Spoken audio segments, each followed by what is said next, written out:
You're listening to BQN.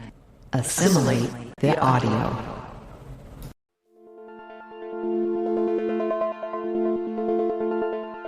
Infinite diversity.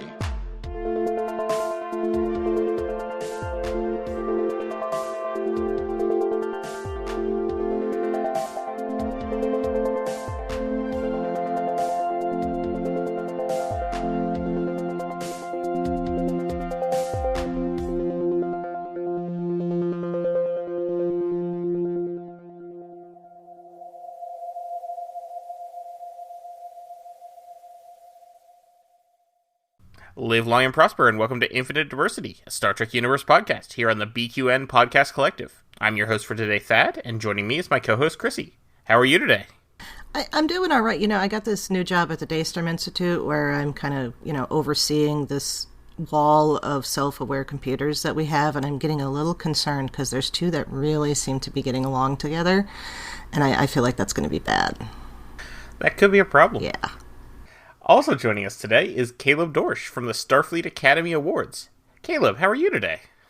I'm good. I misplaced my eye patch. I just need that to be able to scavenge some things, and I'm sorry I didn't bring it with me. But thankfully they're only listening to my voice today and not seeing my outfit.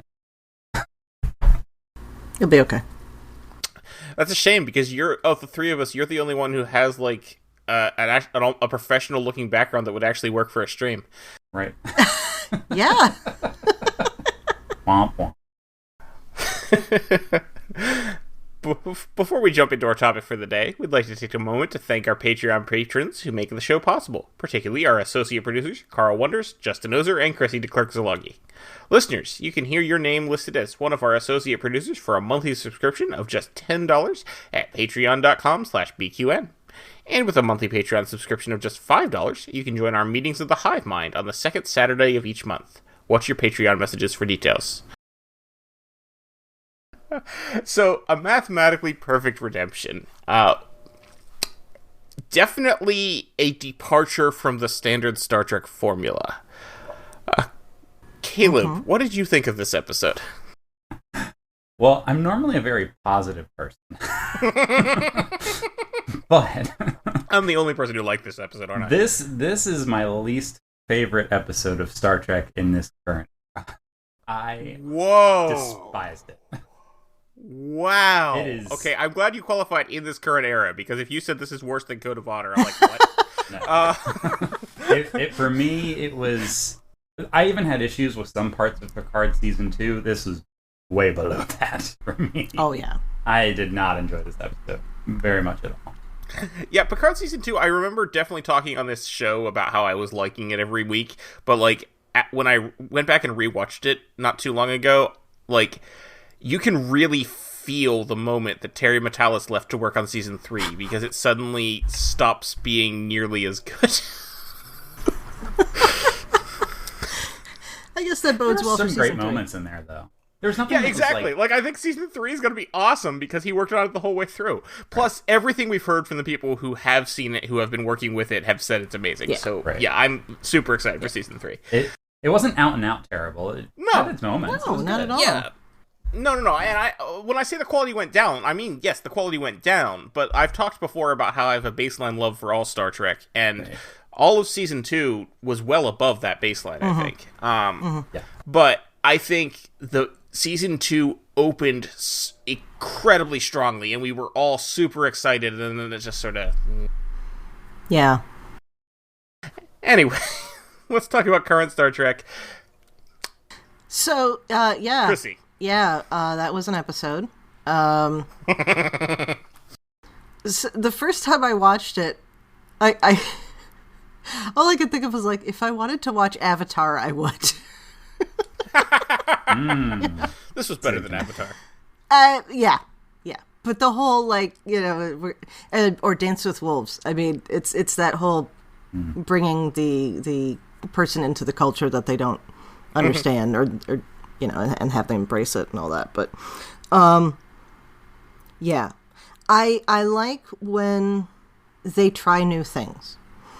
If they didn't try new ways of storytelling, if they didn't try new ideas, we wouldn't have things like masks. I love masks. We wouldn't have things like Genesis, and I love Genesis. But I don't love this. It isn't the worst. It isn't I like the when worst. they try new things too, and for that I certainly applaud. Mm-hmm. But I think that's the limit of my appreciation.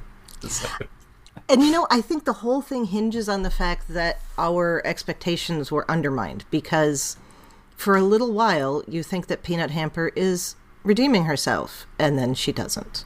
And I think that's part of it. See, that's part of what I love about this episode. So, okay, you brought up masks in Genesis, and I love when Star Trek goes weird and experimental and does something different. Season 7 of TNG has some of my favorite episodes that I come back to time and again. Oh, yeah. Like Masks and Genesis and Emergence and all that stuff. I just love it. And this was absolutely Star Trek being weird and doing something different. And if Peanut Hamper actually had been redeemed at the end and had truly been selfless and had not lured the scavengers there so that she could con her way back into Starfleet, but had actually been there to save the day and had been selfless and was doing everything correctly — correctly is the wrong word — but doing everything from a good intentions, good perspective, and with good intentions and not manipulating people, I would have been annoyed, honestly, because that's not how Lower Decks works. And that's true. Absolutely true. You could, and that is one thing you have to say about this, you could not have done this on any other of the shows. I mean, even, I'm trying to think of, Ducat never redeemed himself, but he had his moments. Kai Wynn was not redeemed, but she had her moments. I'm trying to imagine a situation where it would work. And I don't know. But yes, this is pure Lower Decks, and really it is within There Peanut were Hamper's moments where you thought Ducat might redeem himself. Oh, absolutely. And the same was true for Kai Wynn. Yeah. Yeah. But it didn't come off as... Lower Decks is the only place where that can be a laugh line. Yes, exactly. Yeah. And that works with Peanut Hamper. I would have been annoyed if Peanut Hamper had truly turned a new leaf and become a good Peanut Hamper. I would have, that would have bothered me. I like that it ended up being that she was manipulating the whole thing, and that just makes it the punchline of the episode, and I thought that worked really well. I enjoyed watching the whole thing. I liked that we got different perspectives. Yes, I even liked the sex scene. I was laughing my ass off during that scene. That was funny. And it was classic Trek with the whole we're going to go pan the camera over to the sky now and fade into the next scene. And we'll show a different bird screaming. Yes. Yeah. Yes. I think I agree with you, Thad. I appreciated the ending subverting our expectations there, and my issue, I think, is I didn't need 25 minutes for 1 minute of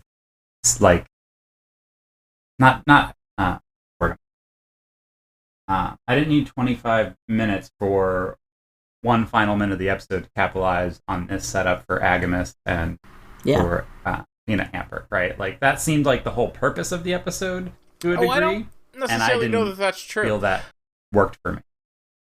Yeah, I can see where you would come to that conclusion. I don't necessarily know that. I almost feel like that was just thrown in as an after credit sort of joke. I'm not sure we will get an Agamis and Peanut Hamper team up. We might. Oh, I hope so. But I don't think the episode was designed to do that. I think they just put that in because people would enjoy the Jeffrey Combs cameo, and it was a nice scene. I don't think the episode was just building to that scene. I think the episode was telling its story, and because if you had not included that scene at all, the episode would have still been the same way. Yeah,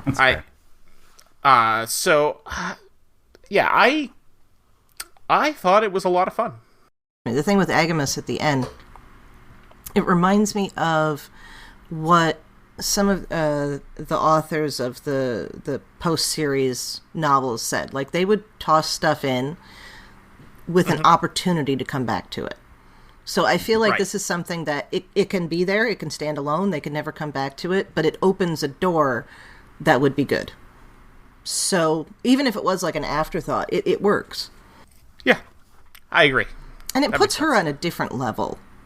Because, like, she's a terrible, self-involved, person. Agamas is dangerous. I mean, she's obviously dangerous. But Agamas is not as self-involved, I think. He's more... There's actually a Twitter poll going on right now from Heather Batleth Babes. Yeah. They are doing it's Peanut Hamper versus Goldacott. Oh, gods. And currently Peanut Hamper is winning as the worst person. At the time of recording, yeah. Peanut Hamper, it's like 55-45 over Goldacott. It's close. I would vote Goldacott over Peanut Hamper, I think. I would, too. Of course, Peanut Hamper may yet oversee a genocide. Right.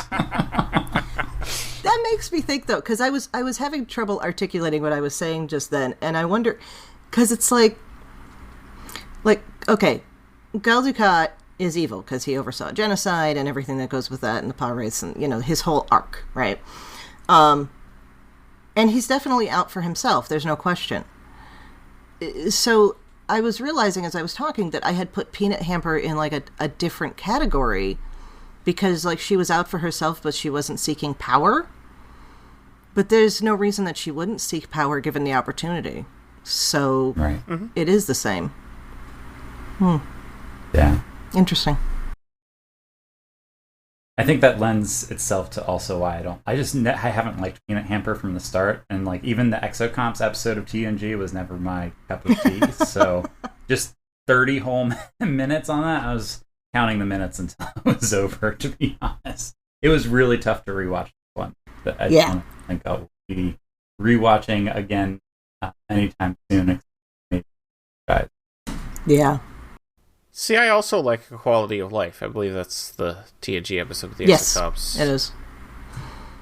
It is. I always get that and Cost of Living confused, which are very different episodes. Mm-hmm. No, but with similar titles. Cost of Living is Nitrium sites. Yes. Eat the ship and turn it into goo. It's the Waxana Alexander episode. Yes, that's right. So I was going to say that's what I remember about it. Well, yeah. That's the A plot. The Nitrium parasites are the B plot. Speaking of that, I think that's the other issue I have, is this episode is mainly A plot. If there had been a B plot, I feel like I would have probably enjoyed it more. Distracted. So you wanted to see our crew on the Cerritos doing something else while this was happening. Yeah, or even, like, part of what I like about Wedge Douge is it gave us perspective on the Klingons and the Vulcans. Like, you could have done that with the Drukmani, and That's true. I mean, I know they, like, withheld it because of that reveal at the end that it was the one that called them, but you still could have done some stuff with the Drukmani and maybe more cleverly framed it, so that you still have that reveal, but see, like, what's motivating the Drukmani at that point. So that felt like it. I hadn't thought about that. This is one of the few episodes of Lower Decks that doesn't have a B plot. Yeah. I guess Crisis Point didn't have a B plot. Well, okay, no, it did at the end. Yeah. Because there was Boimler found out about the First Contact, I don't think had a plot, did it? Maybe I not. remember. Because it was just all about trying to save. What was the ship? It wasn't the Endeavor, was it? No, I forget what it was called. I forget what it was called too. Well, yeah, but you had Sonia Gomez's ship. Yeah, you had scenes on both ships though, so there wasn't a separate plot, Yeah. but you did have separate. I'm trying to Events. think if there was a Lower Decks episode without a B plot before. Somebody's shouting at their phone right now or computer. Well, actually, no. Okay, so honestly, I think Crisis Point counts because I don't think we ever see. We're with our characters, the main characters, the whole way through that episode. Then at the end, there's the scene where Boimler accidentally finds out about Mariner being the captain's daughter, but it's not like they were doing switch. That was just that scene at the end. I don't think. No, but the B plot was Boimler trying to figure out how to suck up to Freeman. Oh, even though you're right. it was going on at the same time. Right. So. It was going on at the same time, but yeah, okay, good call. Was there a B plot in Keishon His Eyes Open? Yes. Yeah, it was the captain trying not to be a control freak. Oh, that's right. Oh, wasn't? Yeah. Oh, yeah. Okay, right. Because it's late. It's a different episode where Rutherford's trying to figure out. Yeah, forget that. Yeah. So yeah, I think this might be the first episode without a B plot. Yeah. Which, yeah, I hadn't even considered that. And that makes a certain amount of sense because this episode was a dramatic departure from the standard storytelling of any Star Trek, really. Mm-hmm. Yeah. Do we have any other Star Trek where we see the story... I'm trying to think where we see the story from other perspectives the whole time. I'm thinking, there's episodes where we see some scenes. One thing that's coming to my mind is Distant Origin from Voyager, but halfway through that episode, we actually then get the point of view of the Voyager characters. Yeah. So, which is very similar to this. We do get the Cerritos at the tail end, but it's really just they hop in to say, "Are you kidding me? We're annoyed by this whole thing." Well, it was still about 25 minutes in, but right. Distant Origin still had another 20 minutes to go. Yeah, I mean, Thine Own Self, the parts with Data on the planet. Right, but Thine Own Self had the B plot with Troy in the command test. What's the one with the Doctor in the far future? Oh yeah, we never see the 24th century in that one. Living Witness. That's it. Yeah. That's I mean, it feels like that one has an A and a B plot because we see all those, the evil Voyager scenes. Yeah. But another example, also from Voyager, we have Course Oblivion, where we're with the duplicates until the very end. Mm-hmm. But we don't know they're the duplicates until halfway through the episode, so that makes it different. Right. Yeah. I did really like the intro. I liked that we got a different intro. I thought, and a sort of more somber version of the theme. Yep. And then the update with the Titan, we got the newer, higher res Titan that they updated for season 2. Mm-hmm. There was even a one little line I really liked from Peanut Hamper when the Titan flies by. It's like, "Oh, the Titan, hey, those guys respect robot life," or something like that. And for me, being a big novels person, that I felt like that was a callback, not to Data, but to James Swallow's first Titan book, Synthesis, with second gen White Blue, who joins the crew at the end of that novel. So that's kind of what I was getting a read on. I was like, "Ooh, that's a nice little touch. I do like that." I hadn't thought of that. I love the Titan books. Yeah. So I enjoyed that part. Yeah, I liked seeing that whole battle from the different perspective. That was cool. And the scene, the theme with her floating through space was fun. Yeah. And seeing her trying to scavenge together a ship. Yeah. And then immediately abandon the imaginary friend that she created that she said she would never leave. Sophia. Wilson. Yeah. Yeah. Yeah, basically Wilson. Yes. I mean, the one line from Peanut Hamper that I thought was funny was what about the needs of me? Which is, that definitely is very on par from what I'd expect from Peanut Hamper, but a lot of the other lines from Peanut Hamper just felt very mean-spirited, and I get it, she's awful. Yeah. But I don't know, it felt a little too mean for what I'm used to in Star Trek, and I think there's a fine line with comedy being, I don't know, with being mean-spirited versus being sarcastic or witty. It doesn't really. It just felt like the whole time she was being an a-hole, Well, yeah. Which is true. It's just it's hard for me to like an episode with a very unlikable character. Yeah. Yeah. I keep Counterpoint: every episode of DS9 that Kai Wynn is in. All 18 episodes. Yes. Wait, what? Yeah, it's so only 18. It's only 18 episodes. Wow. It's because her presence. I actually only know that because when Louise Fletcher passed, someone put out an article about it. It's Kai Wynn was only in this small little tiny section of DS9 but it just seems like she was there for way much more than that. Yeah. You know? That's cool. I mean, that's true for quite a few people. I mean, Andrew Robinson is only in 37 episodes. Yes, that I knew. Mm-hmm. So I did like that there was a little bit of, it was reminiscent of C-3PO and the Ewoks. Oh, yeah. Just a touch, you I know. can see that. And when I was putting together the outline for this, I lost the word Ewok, and I had to type into Google Star Wars murder bears, because that was the only thing I could think of. And it was one of those moments of like, there is no reason this shouldn't be right on the tip of my tongue, but is it? No. So that's now in my search history. See, I didn't make that connection, but they actually reminded me the what are they? The Arior? Yeah. The bird people. Reminded me of the Baku. Yeah, I was thinking of those parallels too, because with the same civilization that used to travel space and now has decided to live a more simple life. Yeah, I definitely was thinking of that. So I thought that was, although at least the Baku, don't ever really have to worry about, the village leader that got injured in this episode. Oh yeah, right? Like, yeah. They don't have any medicine really, but like the Baku, like they're like, oh, these metaphasic rays are just gonna take care of us. Yeah, There's exactly. Happens, But also, like the Baku, they had something that others wanted to take from them. Mm-hmm. So yeah, the definite parallels there. Yeah, I never went there. This is what insurrection would be like if Picard was selfish. This is the mirror Picard version. Yeah. Insurrection. There we go. I feel better about it if we think of it that way.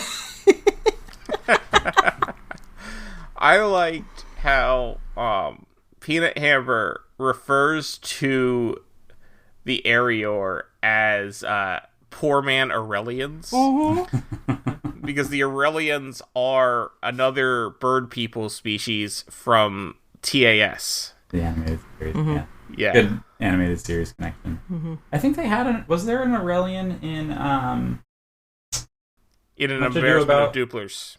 Oh, I thought it was Much Ado About Boimler. I thought There may have been one there too, but Yeah, at least in the according bar. to Trek Core, there was one in an embarrassment of Duplers. Mm-hmm. Mm-hmm. Oh yeah, no, because they were in the aviary. When Mariner and Boimler crash into the aviary with all the data soap. The Aurelian, there's that scene where the Aurelians are saying, "You move to the aviary," you said. "It'll be quiet," you said. Yeah. that's fine. I forgot about that. That was good stuff. That was good stuff. Yeah. The other thing that was funny was when she related to the Arior. She was like, "This is what happens when you're on a backwater planet with no culture." Yeah. Yeah. I was like, "Geez." It's out on the frontier. Like, rip into them. Yeah. Looking back on it, there's a little clue that they do have better technology than they let on, or they have had better technology than they let on, because they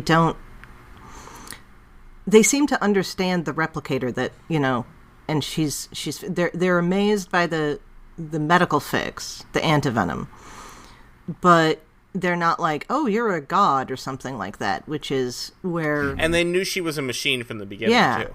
So I think that's really interesting. And I'm wondering if that's like the ruling family has this information and maybe it's mythology to everybody else, or maybe everybody knows about it and they're, that's fine. Because they have that anti-technology thing. Mm-hmm. I don't know. It was just interesting. Yeah, no, I thought about that too. And he also, when I've forgotten the name of the head of the head of the village, the chief. Yeah, I forgot too. Rauda's father. Yeah. When he first introduced, he knows that she came from space, from another planet, and says that. And he says that no one from another planet has been here for centuries. So that implies, you get the idea that they're already aware of the fact that they're not alone in the universe and whatnot. So, yeah. I also do like when she first wakes up, she's like, "Rattan?" Yes. the idea that they used to be a warlike spacefaring race that was out conquering and whatnot, and then decided that they should not do that and returned home. You were talking about how this has some colonialist ideals earlier, and I think that's definitely feels like what they were getting at with that. Yeah. I didn't think of that until just this morning when I was taking a look at the outline, and I was like, there's some aspects of colonialism there. Particularly with her quote unquote introducing technology to them, Yeah. Here, this will make your life better. No, we know about this, and it made our lives worse. So. I also wondered when she let all the hatchlings come out of their shells, like, I wondered about long-term effects of that. Because if the ones that weren't strong enough to break out of their own shells going to be strong enough to live? And if they don't do and what if breaking out of their shells does something for them that, like, gives them, that could be some sort of biological thing that they need to be able to do that to grow stronger. And so I really wondered about when she just instantly cracked all the shells, I'm like, is that actually a good idea?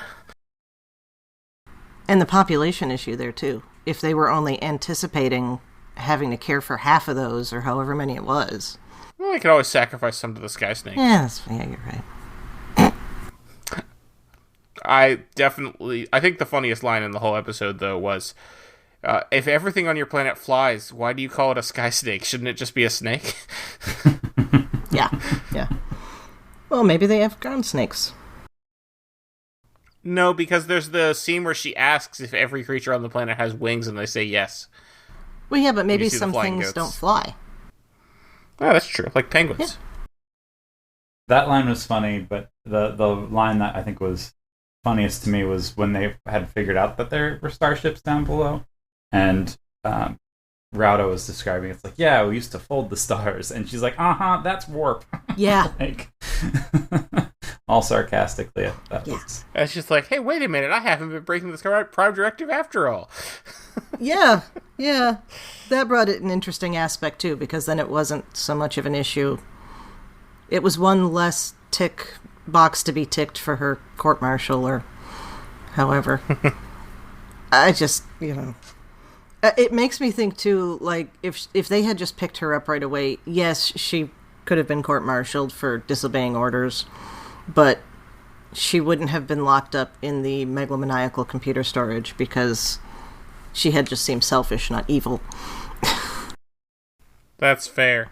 Yeah. Now, at this point where she's, calling the Drukmani to come steal the stuff and destroy everything, that, is definitely... She's gone to the evil side of things. She actually created the outcome that she was afraid of. Mm-hmm. See, a line that I think should have been there that would have actually made me really laugh is when she flashed the badge and said, "I'm Starfleet," and like she went to fly away. Like when they had come back, I wanted someone from the Cerritos to scream, "You betrayed your uniform." That would have been really funny. Yes. Why didn't that happen? Oh, that would have been perfect. That was my thing. Good. Some of the humor just didn't work. Yeah. Like I get it's not my type. Yeah. So. Yeah, and I definitely, based on what I've been seeing on Twitter, this episode has been quite polarizing on the fans. Yes. So we are not alone in our different opinions here. A lot of people loved it. A lot of people hated it. Mm-hmm. It's the most Rick and Morty episode of Lower Decks yet. Yes. Very much. Very much so. You even get the bird person wedding, like minus a major death. But like I love Rick and Morty. Like, don't get me wrong. When I'm looking for that kind of humor, yes. Oh yeah. Give it to me. But like here it just felt off. Now I wish when it was revealed what she did, that the bird chief would have said, in bird culture, that is considered a dick move. That would have been funny. Well, and we know Rick and Morty exists in Star Trek because of... Yes! What was that episode? It's the 4th episode of season 2 of Picard. Oh, yeah, because the kid Assimilation. was watching Rick and Morty. The kid was like, I need to go see Rick and Morty tonight.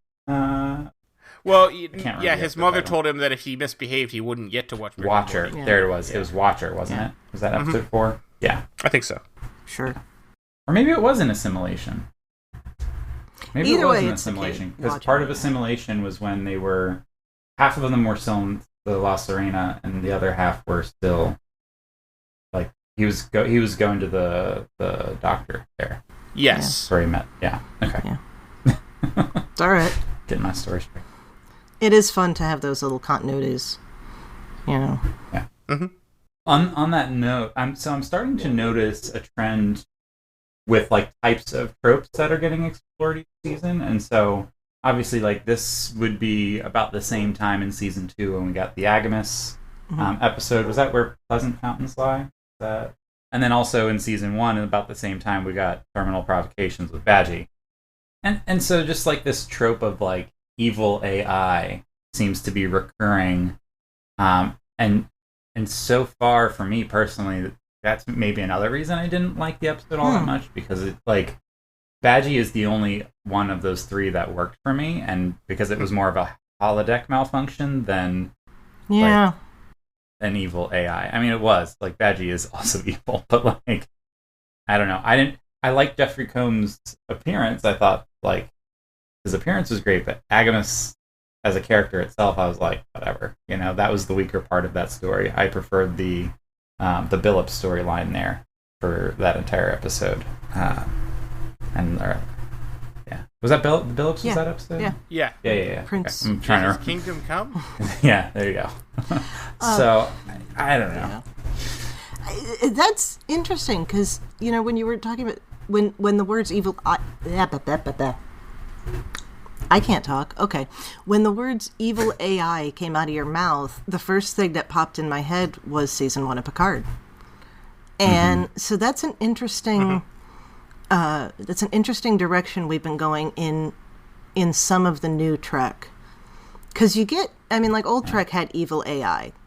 It wasn't thought of in that way, but every time Kirk talked a computer down Agamus style, but if you think about it, there is that conflict that's going on through this, even including like Zora, because there is that question of how is Zora going to act, and is this potentially a very bad thing that she has access to the entire computer, that she is the Discovery. So, Yeah, and I don't know. I feel like we explored that to death with Data, and Data And is Lore. inherently good, and Lore was inherently bad, and so for me, it doesn't really add anything at this point to Star Trek. That's another thing. When I agree, taking risk is important, within the show, but I don't feel like this has really added a whole lot to Star Trek as a whole. yeah. I'm like, yeah. It does. Not every episode has to do that, though, That's so. true. Yeah. It does. I lost my words ago. Oh, right. Okay, so the whole thing, I feel like, with Data and Lore was to show that even an artificial life form, artificial life forms have the same capacity toward good, bad, or indifferent. That people do. This And there's feels a lot more of like environmental factors that and impact that. this feels more like it's just like, ooh, it's programmed evil. Yeah. Although I wouldn't mind Peanut Hamper's backstory. I mean, Peanut Hamper's not programmed evil. Peanut Hamper became evil naturally. Yeah. Right. But I was thinking, with how the Romulans were perceiving AI on Picard in the first season, and Agamus and stuff like that. So, but yeah, I don't necessarily want to see Peanut Hamper again unless it's a Peanut Hamper Agamus story. But I wouldn't mind her background too. That would a little thing of interesting. When does Voyager return from the Delta Quadrant? We were just talking What about this. year is that? I think it's 3 or 4 years before this. Okay. To look. 2377? Yeah. Okay. Gotcha. Because that one line, because we're in 2380. Yeah, because 1 year per season, and season 1 is 2371. Yeah. So yeah, 2377. And I think we're still in 2381. I saw... We just got. Yes, saw Brad we just tweeted entered 2381 in last week. Because Brad in LA tweeted about that, how we're still in 2381. Yeah, they're deliberately dragging it out because they don't want to. They want to set Lower Decks in the period before the Romulan supernova. Yeah. So the thing I'm just thinking about is the Borg line. It's like, well, I'm going to call up the Borg, and it's like, well, like, how serious of a threat is that now if we're 4 years past Endgame? And, are they setting something up there? Because, we see a very different kind of Borg in 2399. Or actually, no, it's 2401 now when we're in season 2, right? Yeah. So, I don't know if that's where they're heading. I don't know. I feel like that was just, she was thinking of things to threaten them with. Yeah. You I don't necessarily know that we're going to actually get the Borg out of that. Right. But it just seems like timing-wise, it's kind of a weird threat to make if they've been defunct for a couple of years. As far as we know, Yeah.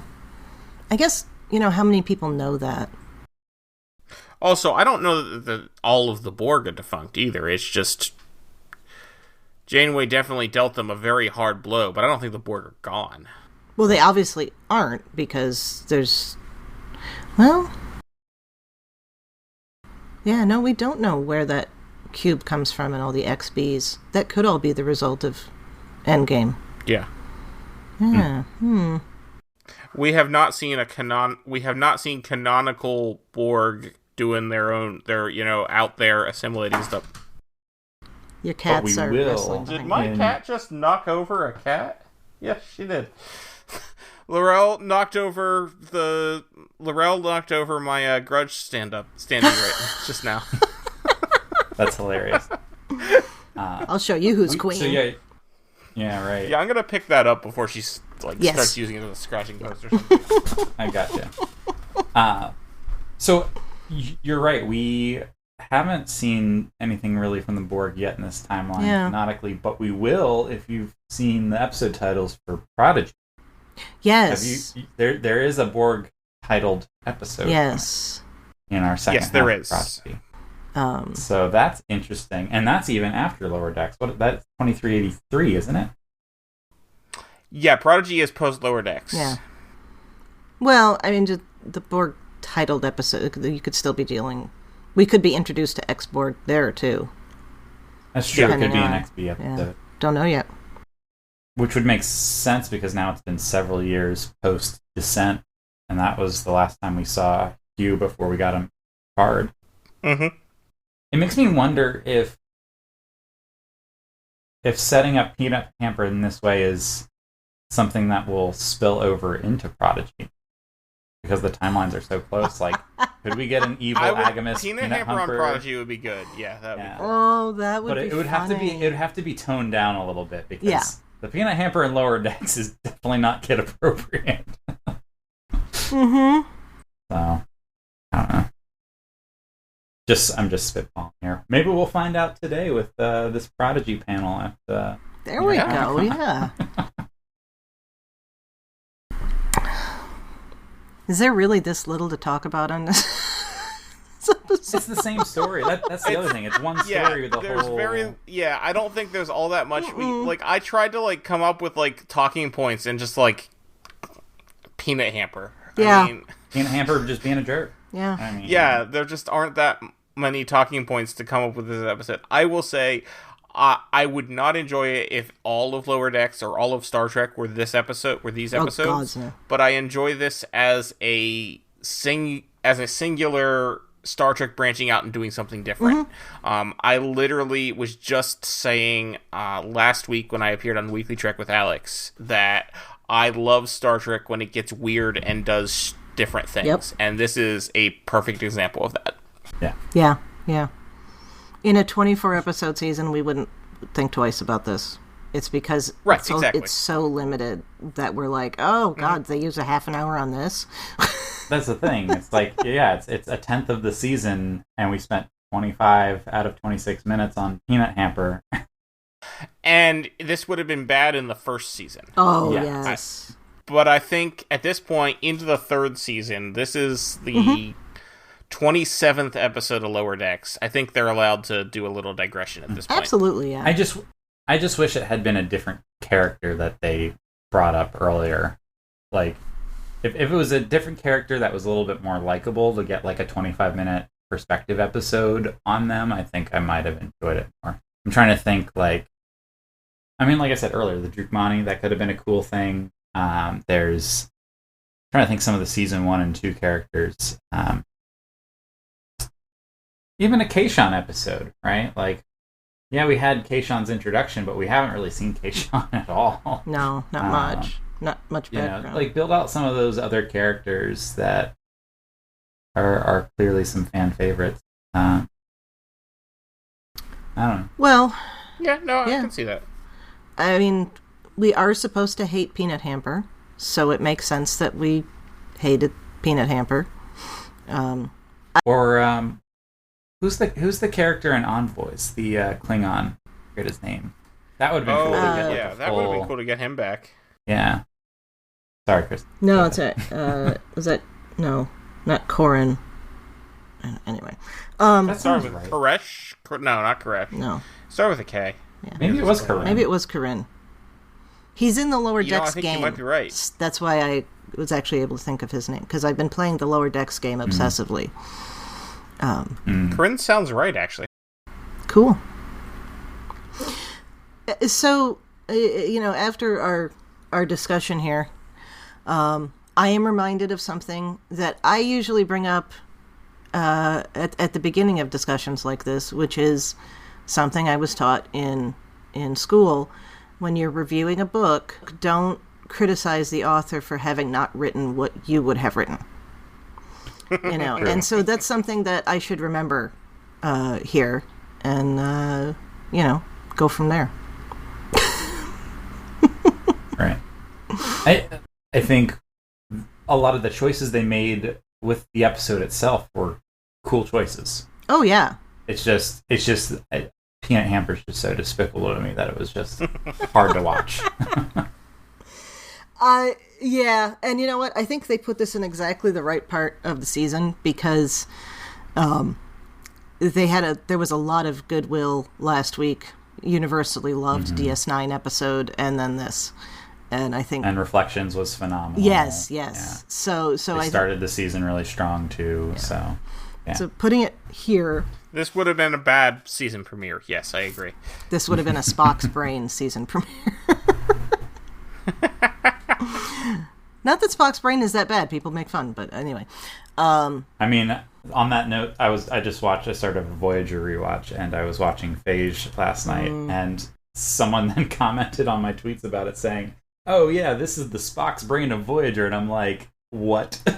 No, not even remotely close. A lot of people look back on that and they just think, oh, it's a Neelix episode, so it's bad. But, like, Ethan Phillips does some really good acting in that episode. Yes. Yeah. And that's a heavy... Also, just Neelix is not a bad character, but that's a whole other conversation that we can have later. Yeah. It is a breathtaking episode. It is. It is. It just takes your breath away. Just takes it right out. Rips it out of you. Yeah. So over under on how many episodes before we'll see Peanut Hamper again? I'm betting season 5. That would make Whole sense. season, okay. Yeah. Okay. Maybe the very end of season 4 if they want to do like a big story with the AI Overlord takeover. But I'm thinking season 5. Yeah. If ever. I'm kind of... Or is the running gag each season we're going to get another AI that they just put in the wall? And that's... That would be all right. That would also be fun. I like that. I'd be fine with that. I like that a lot. Because yes, putting them all under lock and key in the same place sounds like a good idea, but they very clearly can talk to each other. And I feel like that's a disaster waiting to happen. And unless they've, like, made it so that she can't, replicate things, then, she's going to be out of there in 5 minutes. Right. Yeah. Of course, that might be the story for next time. She can easily replicate some stuff to break herself out. It's a dangerous power to have, just being able to replicate things at will. The tennis balls made me wonder if she has the ability to break material down. She must. She has to, because otherwise, she wouldn't have the base atoms to build everything. Yeah. Anyway. Heavy stuff here. Do we have any more thoughts about a mathematically perfect redemption? It's mathematically perfect, sure. Yeah. I do like the title of the episode, just because it's a cool title. It's a a callback, misnomer, in a way, but... Actually, yeah. And a callback, yeah. Yeah. Do we have any final thoughts about this episode other than what we've already covered? Can't wait till next week. Yeah, next week absolutely. should be good. Next week should be amazing, just because the title of next week's episode is Crisis Point 2, Paradoxus, and I freaking loved the first Crisis Point, so I'm looking forward to it. I'm wondering if Paradoxus is in any way related to Excretus of Borg. Ooh, interesting. Because we know that exists in the holodeck already. Right? Yeah, That's true. that is true. That's a possibility. Well, that was certainly an episode of Star Trek that we watched this week. Had the title and everything.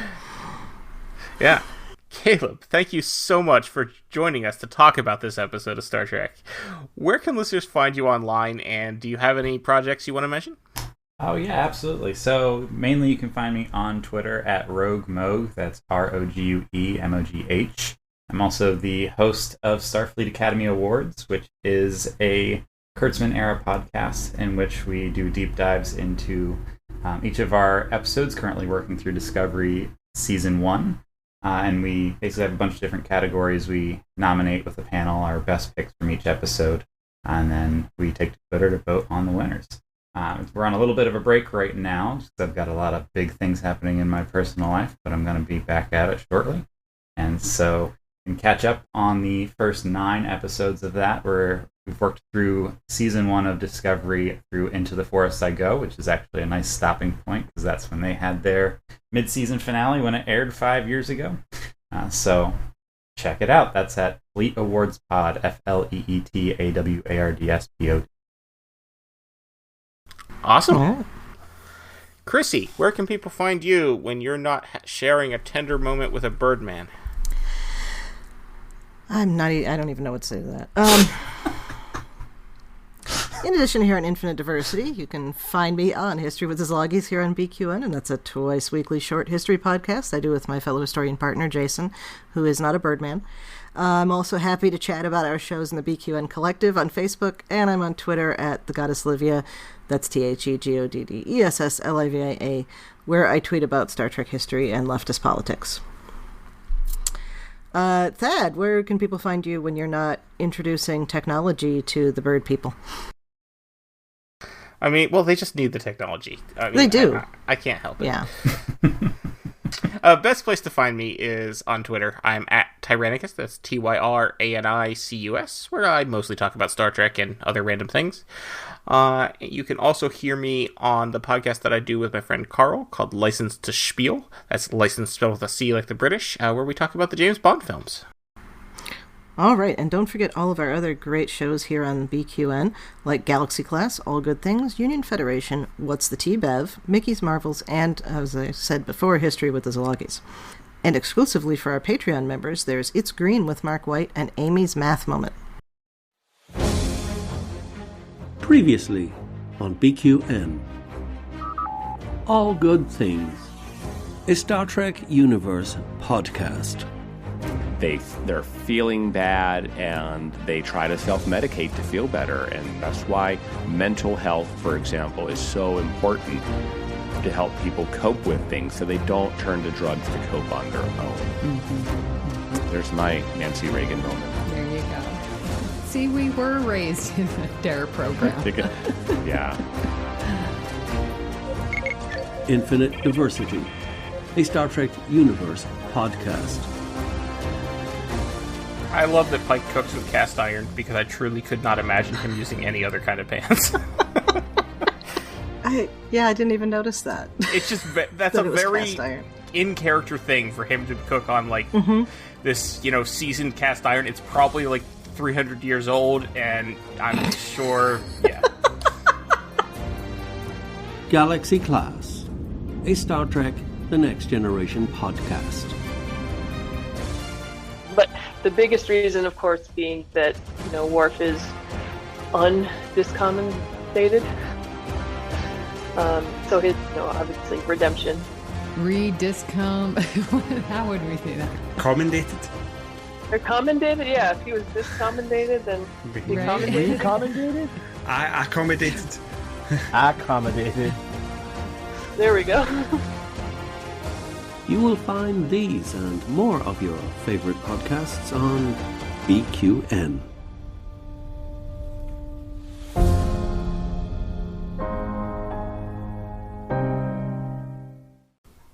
Thank you very much for tuning in to Infinite Diversity. Thank you to Zach Tripp for the wonderful theme music and Tony Robinson for the awesome show art. Please subscribe in your favorite podcast player, and don't forget to rate and review us there as well. If you'd like to reach out, you can find the network on Twitter at BQN Podcast or our show specifically at IDIC Podcast. You can also talk about any and all of the BQN podcasts in our Facebook group, the BQN Collective. On our next episode, we'll be talking about the sequel to Crisis Point. Until then, we bid you peace and long life.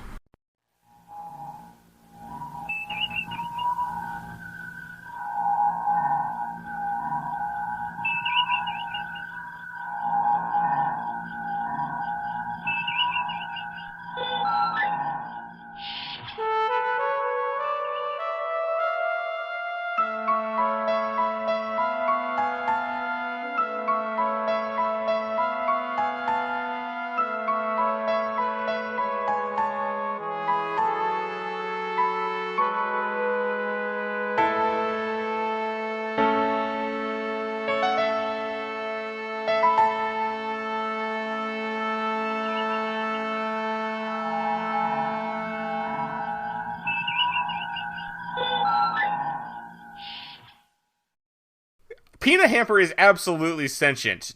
She's a douchebag, but she's sentient. Yes, good point. Yeah. I don't know if a non-sentient entity could be that terrible. It's the Eddie Izzard joke about, the evil giraffes. I will eat the leaves off the top of this tree, and then other giraffes may die. That just makes me think of that Futurama episode where they're in the broken time machine and they go to the year a million and a half where humankind is enslaved by giraffes.